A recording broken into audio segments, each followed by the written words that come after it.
السلام عليكم، كي دايرين؟ لاباس عليكم؟ نتمنى يا ربي تكونوا بخير. مرحبا بكم على قناتي مطبخ ام فرح.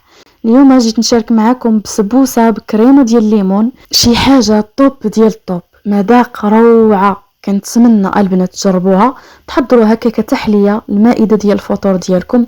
راه ما نعاودش لكم على البن اللي فيها وعلى الطراوه وعلى كتجي فتيه وبنينه ومعلكه، ما نعاودش لكم.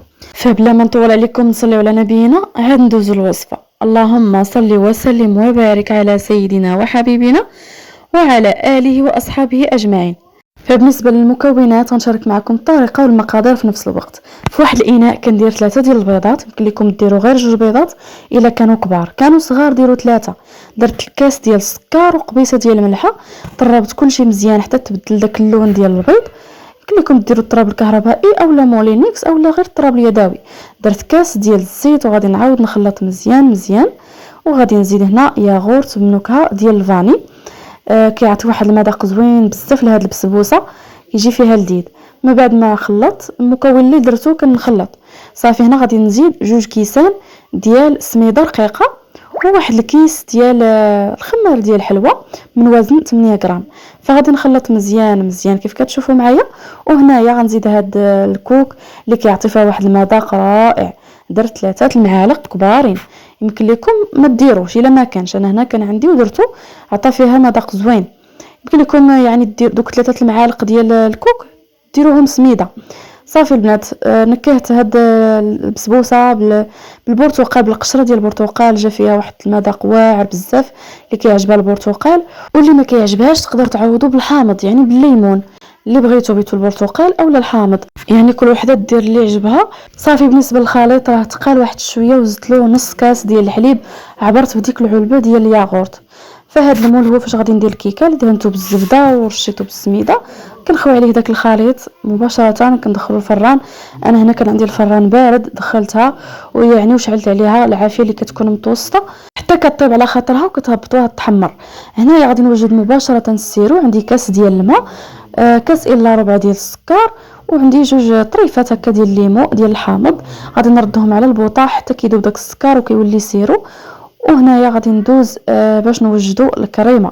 عندي كاس ونص ديال عصير البرتقال. بالنسبه للبنات لهذا المول العجيب راه كياخذ ليا غير كاس ونص، يعني كاس ونص الا بغيت ندير فيه شي كريمه، كاس ونص ديال مثلا الحليب اولا كاس ونص ديال الليمون. انا هنا عندي 2 معالق ديال السكر، درت الحلاوه قياس لان غادي نسقيها بداك السيرو غتجيني حلوه. داكشي درت غير 2 معالق صغارين.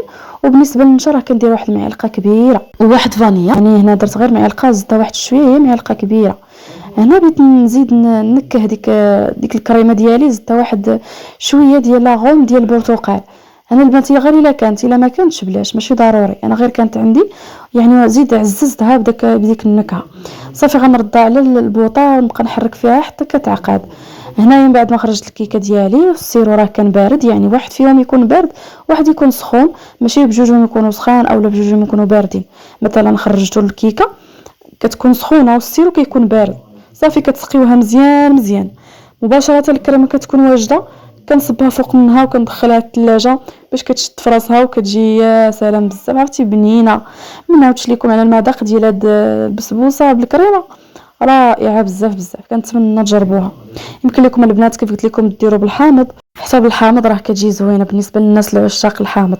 فهنا زينتها غير بالفريز، يعني التزيين كيبقى اختياري. يمكن لكم تزينوها بالكوك، شوفوا معايا الداخل ديالها كيف كتجي زوينه بزاف وشاربه داك السيرو ومعلكه، يعني ما كتجيش ناشفه.